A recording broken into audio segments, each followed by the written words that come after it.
Yes, my dear friends. So now let's just take that question. So what is that question? Question is that this is a match of the following: column 1 and column 2 you have, and column 1 is theory of failure, and basically the shape is given in the column 2. We can say a theory of failure, a Rankine theory, and the shape is what? You have to match that one, right? So yeah, that is a easy question. We can think out. If you know the value, you can solve it very easily. You don't have to be think like a scientist in that question. Even you can solve by normal thinking. If you know the theory, you could be able to solve very easily. If you talk about, my dear friends, Rankine theory, if you talk about Rankine theory, then this is applicable for what material, my dear friends? This is applicable in case of brittle material, known as maximum normal stress theory. This is also known as, right. If you talk about Tresca theory, this is known as maximum stress theory, basically applicable for the ductile material. Saint Venant's theory, basically maximum principal strength theory. So that all are right. If you see what will be Rankine theory, so yes sir, Rankine theory will be the squared. Rankine theory will be the squared. Now go through the option. Only one option is there, C4 Chennai would be the answer, right? You know, my dear friends, if that type of question is going to ask now, so you have one edge. What is that? That question could be solved, more probably you will get the right answer. Because you know, in this question, suppose if you don't know all, what is the actual shape of all this theory, just whatever you know, suppose you know the Rankine theory is squared, just go through the option. Only one option is there. See, A match with the third and you will get the answer.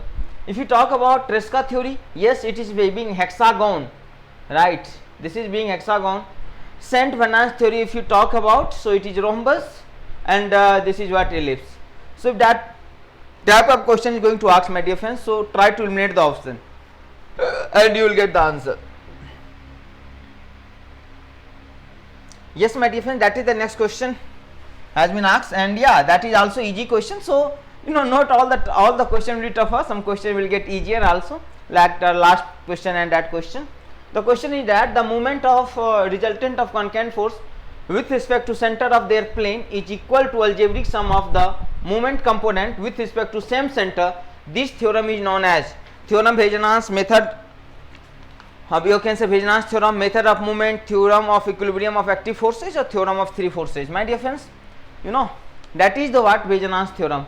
If you have remember, basically that talk about the Wegenant's theorem, that the moment of all the force about a fixed point will be equal to the moment of their resultant force about the same moment center. So that is nothing but Wegenant's theorem. So you can say na, moment of resultant of concurrent force with respect to center, their plane, in their plane is equal to algebraic sum of moment of component with respect to same center, and this is known as what, my dear friends?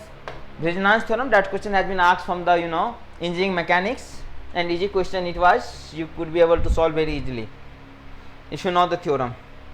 Now that is the next question, and the question is that strain curve for three stress strain curve for three types of material is given in the figure below.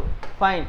Please identify the correct combination. You have to be identify the correct combination, right? Here E, F and G is given. My dear friends, you know, if you go through the E, we can say this is going to be fracture at a very less, we can say change in length, or you can say strain, you can observe a very less. If anything is going to fail at a very less strain, then obviously that material is known as what, my dear friends? Brittle. So we can say, sir, E will be, sorry, this is E na, so it will be brittle material, sir. This will be what? Brittle material, right? If you talk about F, so yes, there is a permissible deformation, after that it is going to fracture. So yes, it will be what, my dear friends? That will be ductile material. Ductile, this is a ductile material. Now my dear friends, if you talk about G, right, G is what? This is like that. Strain is what? Continuous going to be change. Strain is continuous going to change at a given stress. That type of material is called is what? Ideal plastic. That type of material, that means at a given stress, continuous deformation is going to be takes place. We can say ideal plastic object or ideal plastic body. So we can say, sir, this is the ideal plastic, or we can say of according to the option plastics, right? So what will be answer, my dear friends? E brittle, F is ductile, and G is plastic. Yes, A for apple is the right answer. A for apple is the right answer, right? So easy question it was. That concept we are going to read in the SOM or sometimes in the material science also. So whatever, so that question has been taken from the strength of material, and from the very basics that question has been taken, and easily you could be able to answer that one if you know little bit. And one more thing, my dear friends, if you talk about brittle, you know the deformation is very less. So how much deformation? If change in dimension or change in length less than 5%, and body is going to fuel before that, then this is called is brittle. But if change in length is more than 5% and after that it is going to fail, then that type of body is known as what? Brittle. Ductile. So this is, you can say, brittle, right? This is, we can say, ductile. So sometimes in interview they may ask, so simply we can say if change in dimension is less than 5% before the fracture, then it will be called is brittle. But if change in dimension is more than 5% before the fracture, is known as what? Ductile. So basic generic things that you have to know, even they can ask in the interview also. Fine, come to the next question.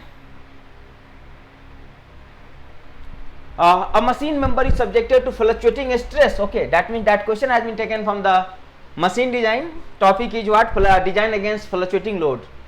So the question is that a machine member subjected to fluctuating stress sigma equal to sigma naught cos pi phi t. Okay, the endurance limit of the material is 350 megapascal and the yield strength is how much? 500 megapascal. If the factor of safety used in the design is 3.5, okay, factor of safety is known, how much? 3.5, then the maximum allowable stress sigma naught in the megapascal according to the Soderberg criteria. Okay, so that is the good question, has been asked several times in different exams, and that type of question is also expected that they will ask, because important question is there. First of all, my dear friends, you have to understand what is Soderberg, what is Goodman. Earlier to that I have discussed one question based on Soderberg, Goodman and Gerber parabola, that was just a profile was given and you have to match. Same, so try to remember all these formulas: Soderberg, Goodman, modified Goodman or Gerber. Gerber is not going to be asked, they may ask directly their formula, but question can be asked on the Soderberg, Langer line or modified Goodman. On that you can expect the question. So here question has been asked on the Soderberg. So what is the Soderberg equation, my dear friends? If anyone have remember, try to remember. This is sigma A amplitude of stress upon yield plus of mean upon elastic indolence mean upon yield less than equal to 1 upon n is known as factor of safety. That is Soderberg equation, my dear friends. Try to remember always. Sigma A upon sigma E. Sigma is what? Amplitude stress. Sigma is what? Indolence, which is given in the question. Sigma m is mean stress and sigma y is yield strength, and n is what? Here factor of safety. So my dear friends, read the question properly. If you see in this question, subjected to fluctuating stress. Now the stress in the question is given, this is sigma naught cos of 5 pi t, that is known. Fine. Okay, and the indolence limit of the material. So sir, sigma E is known. Sigma E is known in the question, and the indolence limit of material 350 megapascal. Well, so this is known, and the yield strength. So sigma y is also known. How much? Sigma y is given 500.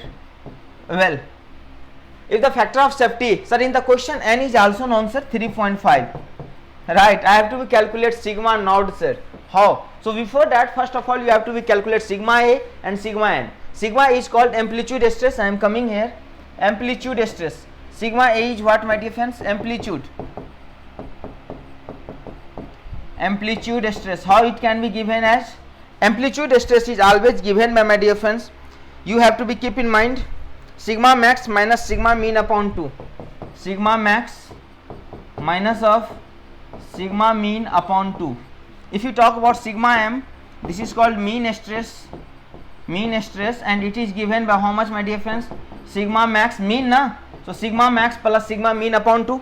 Maximum plus minimum is given average upon 2, na? Maximum plus minimum upon 2. Haan sir. So sir, in the question how I can calculate sigma max and sigma mean? So in the question sigma is given sigma naught cos of 5 pi t, right? Yes sir. Sir, what will be the maximum value? What we can say the maximum value of sigma max? We can say, sir, sigma max will be maximum when cos omega 5t will be the maximum, right? Sigma naught is constant. If you want sigma maximum, then cos 5 phi t should be what? Maximum. And what is the value of cos maximum? Obviously we can say, sir, 1. So simply we can get the sigma naught, right? No, if you talk about sigma minimum, what is the sigma minimum, sir? Sigma minimum. So sigma minimum will be when cos phi pi t will be the minimum. What is the minimum value of cos? So sir, -1. What is the minimum value? So we can say, sir, it is what? -1. So it will be minus sigma naught, right? Okay, yeah, good, sir.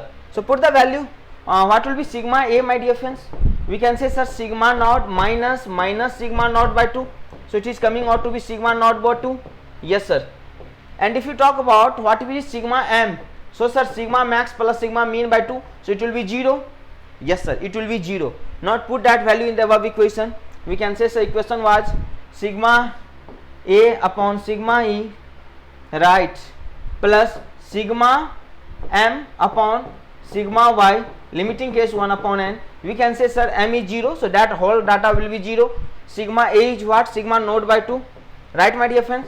So sigma naught by 2, or indolence is given how much? I think 350 na. How much it is given? 350. Right, 350 is given there. So 350 is equal to 1 upon n 3.5. Do solve that one, my dear friends. Now solve. By solving that, sigma naught is coming out to be how much? This is how much it is. Sorry, it will be it itself will be sigma naught na. Minimum, this will be sigma naught itself. It will be sigma naught, no need of 2 there, sigma naught only. By solving that, we will get the 100. So sigma naught is coming how much? 100 megapascal.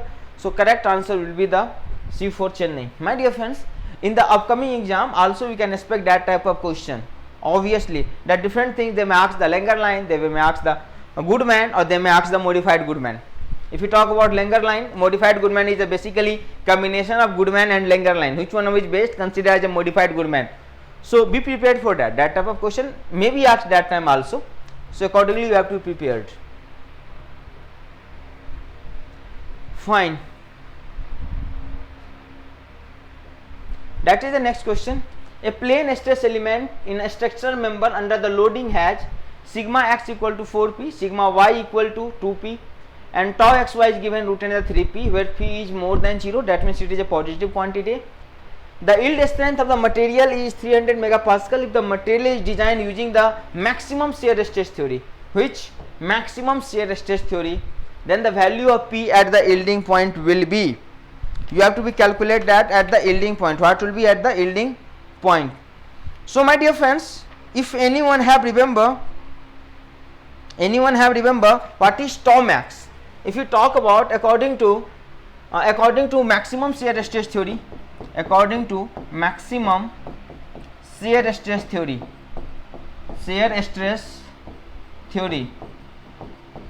we can say that tau max is equal to sigma yield upon 2, right? Yes, sir.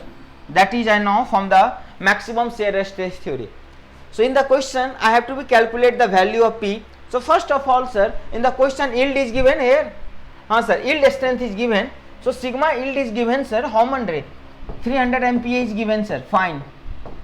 So sir, if anyhow I am able to I will get the tau max, and from tau max, what is tau max, my dear friends? Anyone have remember what is tau max? Tau max, if you have remember, so sigma 1 minus sigma 2 upon 2, that is also. So anyhow, if I am capable, from there if sigma 1 sigma 2 I will calculate, from there the work will be gets completed. Now the question is that how you can calculate the sigma 1 and sigma 2. Anyone have remember, my dear friends, sigma 1 sigma 2 formula, principal stress principal strain. So sigma 1 or 2 is given by, we can say, sigma x plus sigma y by 2 plus minus root under sigma x minus sigma y by 2 whole square plus tau x y square, right? In the question you have sigma x, sigma y, everything. Sigma 1 equal to, now put the value sigma x. What is the value of sigma x is there, my dear friends? Sigma x equal to 4p, sigma x equal to 4p, so this is 4p. What is the value of sigma y? Sigma y is 2p, right? This value is 2p. Now put this value and make a calculation. If you do calculation, we will get sigma 1 is coming out to be, by solving that, 5p and sigma 2 is coming out to be P. Right, by put that value and by solving we will get that value is coming out to be. So what will be tau max? What will be tau max? Sir, tau max just now you have said is a sigma 1 minus sigma 2 upon 2. So sir, it is coming out to be 5p minus p upon 2. So sir, 2p, right? 2p na? 2p is coming out to be. Tau max you have get the 2p. So we can say from there sir, here we can write sir 2p is equal to 300 upon 2. Can you calculate p? Why not sir? 300 upon 4. By solving that, how much value is coming out to be? By solving that, we can say how much its value is coming out to be 75 MPa. So P 75, you can say the B for Bombay is the right answer. So my dear friends, that question has been taken from the theory of failure, and it is expected in all the exam that we can expect the question from the theory of failure. In every exam it is going to be asked. So you know, maximum energy theorem, maximum strain energy, distortion energy, if you talk about Rankine, so all that theory you have to be remember, because directly question is going to be asked on that. Sometimes they will ask, okay, shear stress theory is work for which material? Try to remember it will be for ductile material. Rankine theory is applicable for which material? It will be for the brittle material. Right? Distortion energy theory is applicable for which material? So that type of question is also going to be asked. So try to remember that one is also, because you know, as I told you, not all the numericals, not all the difficult question. Yes, some question will be the easy, some question will be straightforward. So you have to prepare for that also, na? Huh? Right. Now come to the next question. Radius of Mohr circle stress element. So yeah, that is a very easy question. Radius of Mohr circle, my dear friends, it is given by tau max, na? Maximum shear stress. Yes sir. So radius of Mohr circle is what? Maximum shear stress. We can get what? You know, some point. Mohr circle center always lies on the x-axis. You know, Mohr circle center always lie. Center will always lie on which axis? X-axis. Suppose I will ask, is this you know, Mohr circle is possible? We can say no sir, that Mohr circle is not possible. Is this Mohr circle is possible? Yes sir. Yes, okay, it could be. It could be sir, if center is here, it could be. Is this Mohr circle is possible? No sir, it is not possible, because center of Mohr circle always lies over the x-axis. Here we can see on the y, or we can say on the longitudinal axis where normal stress is existing. In y-axis you are going to say the shear stress.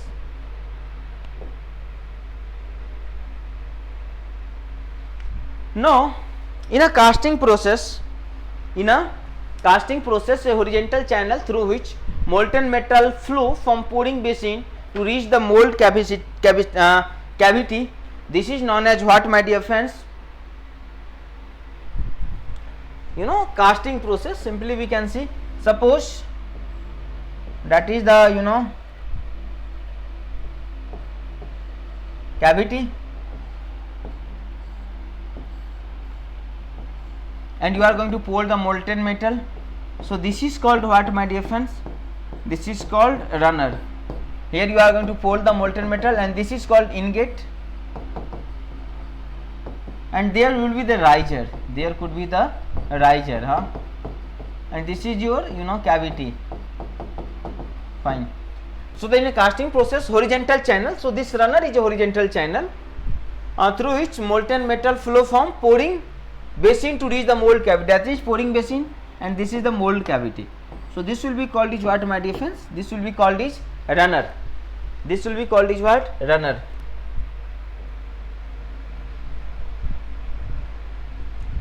Printing technique are 3D printing technique they are going to be used. What will be that? Just 1 second.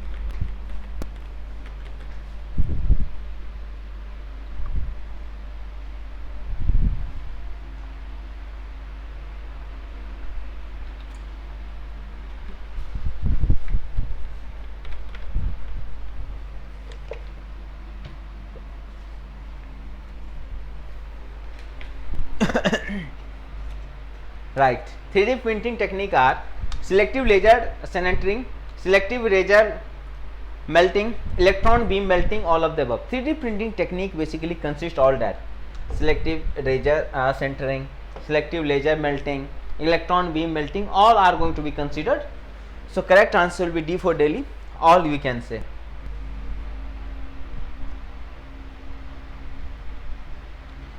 So that is the next question, my dear friends.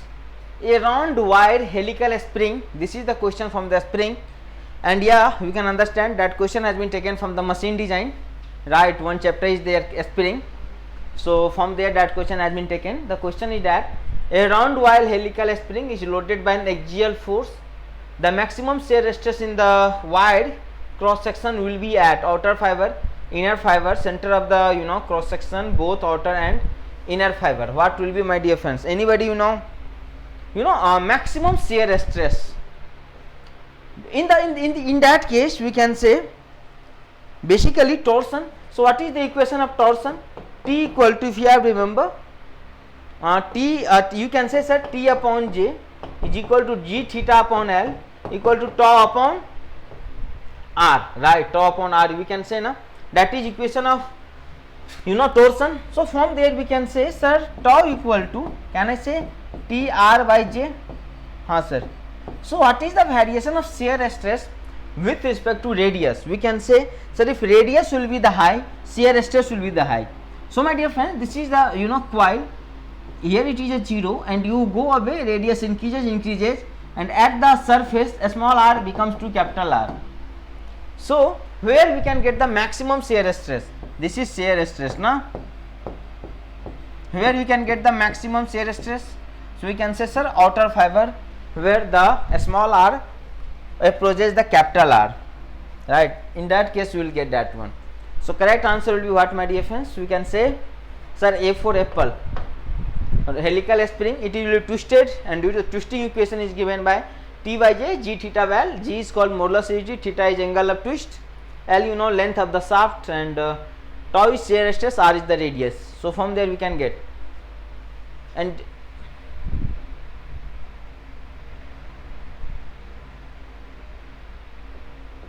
no, that is the next question, my dear friends. That means again easy question, but yeah, a little bit looks like lengthy, but actually that is easy question. The question is that a power is transmitted through a spur gear with 20-degree pressure angle mounted at the mid span of shaft, supported on bearing at the ends wide. The nature of the stress induced in the shaft is: option A, normal stress due to bending only, normal stress due to bending and shear stress due to torsion, normal stress due to bending, axial loading and shear stress due to torsion, normal stress due to axial loading and shear stress due to what? Shear stress due to the torsion. So my dear friends, if you talk about spur gear, right? So in spur gear, normal stress due to bending only. Yes, normal stress responsible for the bending, that right, but not only normal stress is there. Other than normal stress, there is a torsional is also. So A cannot be answered. It is telling only, this only terms makes A wrong. Normal stress due to bending, yes, due to bending normal stress develop, but only not. So A can't be. Normal stress due to bending, shear stress due to torsion. Yes, my dear friends, that is the right answer. Normal stress due to the bending and shear stress due to the torsion is going to be developed. In the previous question also you have seen that shear stress is developed because of the torsion or twisting movement, we can say. Twisting movement is what? Whenever it is at our cross section. Earlier I have told you, my dear friends, how it will twist. This is one of the shaft, let's assume. So if the couple is like that, so this will be twisting, and due to the twisting the shear load is going to be developed over the cross section. But if equal and opposite couple going to be act in the in that, now you can see which axis, longitudinal axis, equal and opposite couple anywhere in the longitudinal axis is going to be act, the result will be the bending. But if the couple, equal and opposite couple, act over a cross section, that will give the result is what? Twisting. So sometimes this thing is also going to be asked in interview, what is difference between the twisting and bending. So you have to be answered accordingly, right? So here we can say, sir, what will be the answer? So B. Option C, normal stress due to bending, right? Axial and shear stress, no. Axial stress is not coming. Axial stress is not coming in case of spur gear, my dear friends. Axial stress is not going to be occurred in case of Asper gear, right?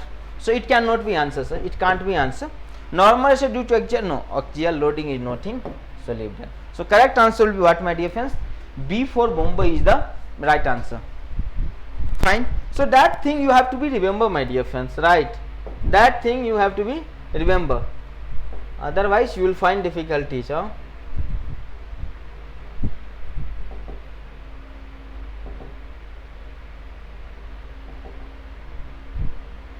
Yeah, take this question.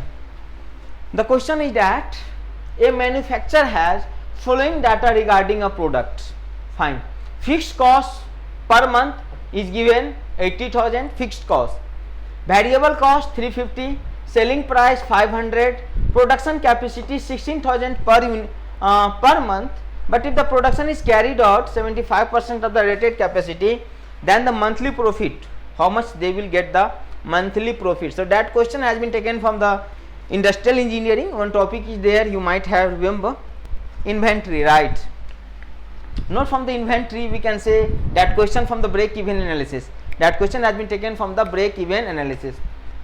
So any manufacturer, see my dear friends, in the question fixed cost is given how much? Fixed cost, which is irrespective of the number of production. So we can say, sir, in the question fixed cost is given 80,000, variable cost per unit, a small v is given, my dear friends, 350 per unit, means okay. Selling price, a small v, a small s is given, this is what selling price. So a small s is given 500 Rs per unit, right? Production capacity, they have capacity to produce 16,000 unit in a month, but they are only worth 75% of a rated capacity, right? You can earn by working whole month, that means 100%, some amount, let's assume x amount, but you are working only for 75% of your total capacity. That means production will be accordingly. So what is the total unit produced? So we can say, sir, total unit produced, if you x if you talk about, so it will be the 0.75 into 1600 when they have production capacity, but working only at the 75% of the rated capacity. So my dear friends, what the unit is coming out to be by solving that? 1200. So by solving that we can say 1200 unit. So in a month they are going to produce not 1600 unit, only 1200 unit they are going to be produced, right? Fine. So sir, basic things is there. What will be selling price? See, selling price equal to, we can say, total cost plus a profit, right? Total cost plus a profit, simple thing. If you are going to be sell anything, then yes, you will what? Whatever cost is there, and I need some profit also. That's obviously. So what is the, sir, selling cost? So sir, 500 per unit, and how many unit they have produced? 1200 unit. What is total cost, sir? Total cost is fixed cost plus a variable cost plus a profit. So what is the fixed cost, sir? Sir, 500 into 1200. Fixed cost is given how much? 80,000. How much it was? Fixed cost was 80,000. So sir, 80,000, right, plus variable cost. How many unit? 1200 into what is the variable cost per unit? What is the variable cost per unit? 350. 350, right? So 350 plus P. Now can you not calculate P from there? Can you not calculate P? Tell me. Okay, can you calculate? If you can, tell me the answer. If yes, then yes, give the answer.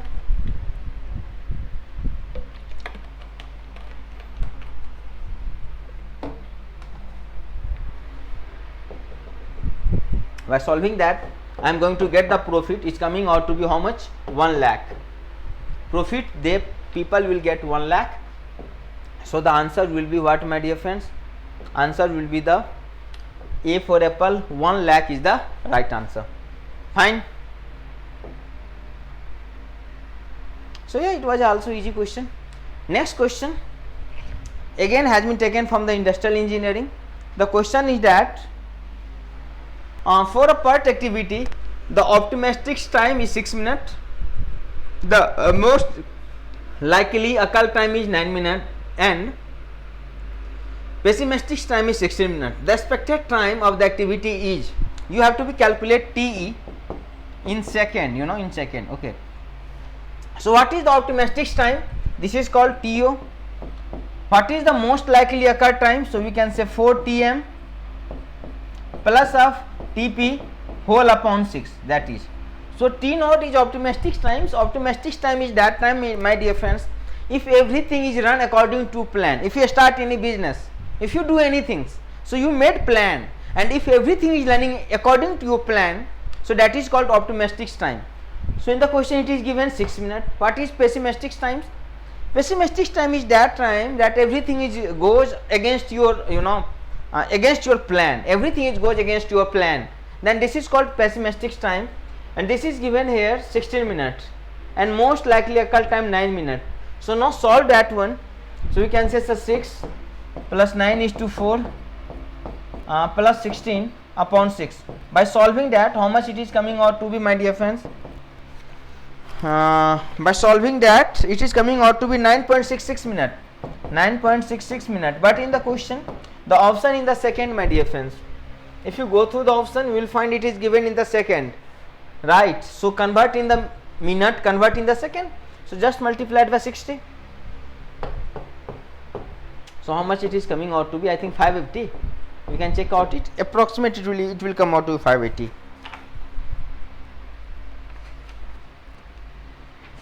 It is coming out to be 580 second.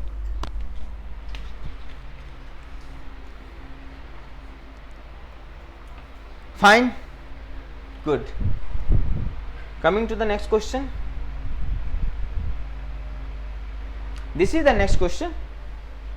Has been taken from the machine, you can say tome. The question is that a cantilever beam of cross section area A, moment of inertia I, and length L, having natural frequency omega 1, finds up. If the beam is accidentally broken into two halves, the natural frequency of the remaining cantilever beam is omega 2 will be such that option A increases, decreases, both have same, or cannot be obtained from the given data. Now first of all, my dear friends, you have a cantilever beam like that. This is your cantilever beam, length is L, small l, capital L, okay, small l is there, and natural frequency is given omega 1. Accidentally they are going to breaken out from the center, right? If accidentally broken into two half, then natural frequency. Now the first question is that what is the value of natural frequency, my dear friends? Try to remember, natural frequency is omega is given by beta 1 square upon L square, or you can say beta upon L whole square, plus of root under EI upon rho A. That is the formula you have to remember, given by. So in this question we can see that every data is remains constant, only what is going to be changed? Only length is going to be changed. So from that, can you make one conclusion? Sir, omega is proportional to 1 upon L square. Why not, sir?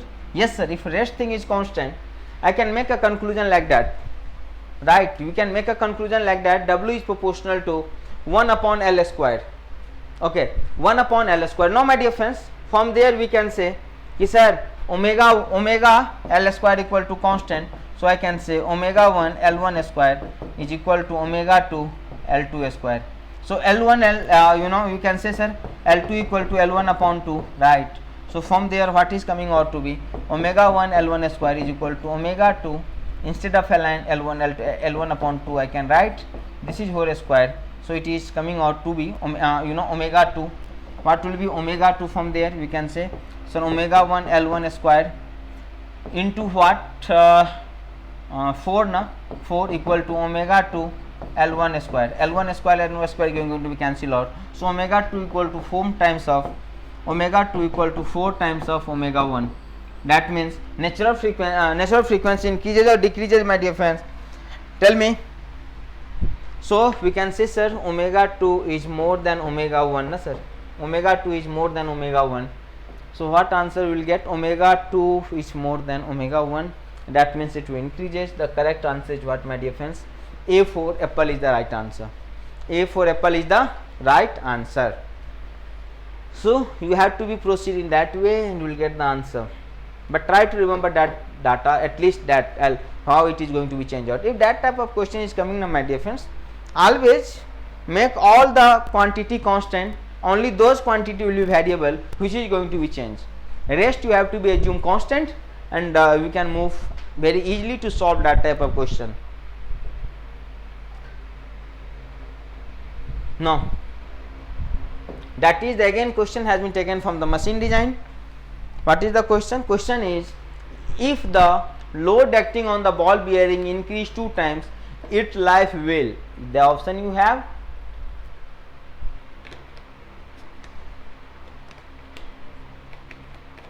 what will be their life? That question has been taken from the machine design.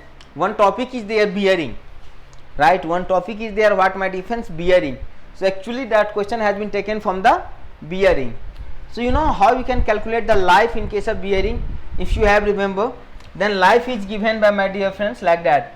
Life is given by C upon pk power k. K is equal to 3 for ball bearing, or k is equal to 10 upon 3 in case of roller bearing. In case of what?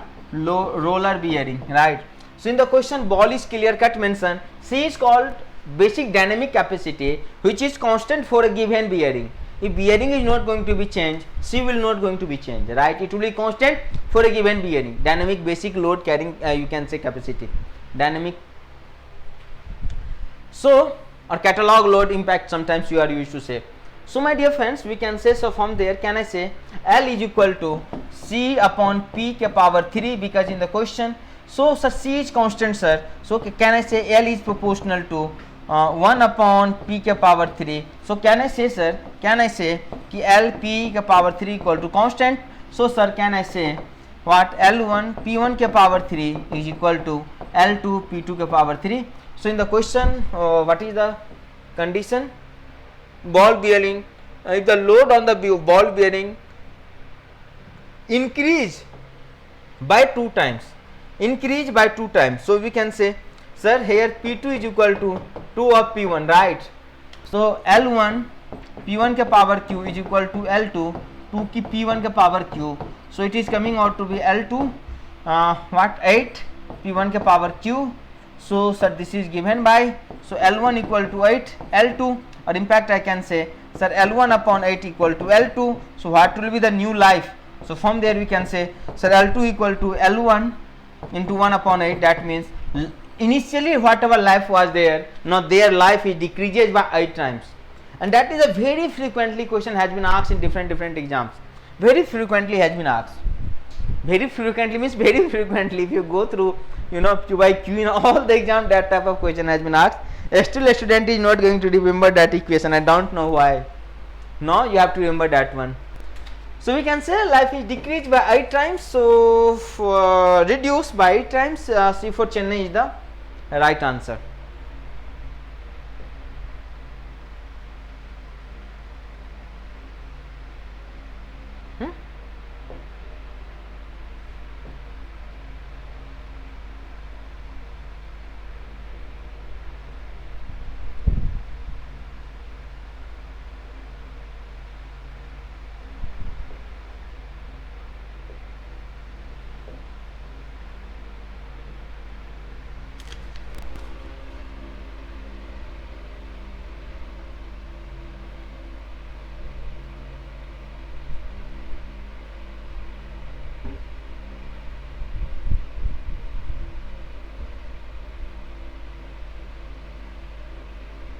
Okay, I am coming to the next question.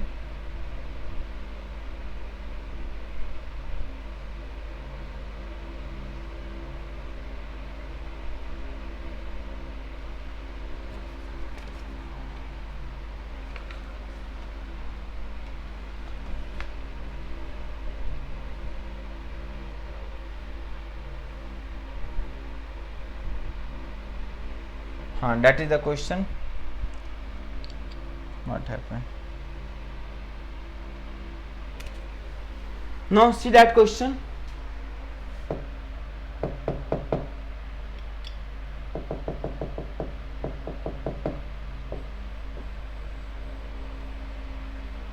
Tell me the, just 1 second.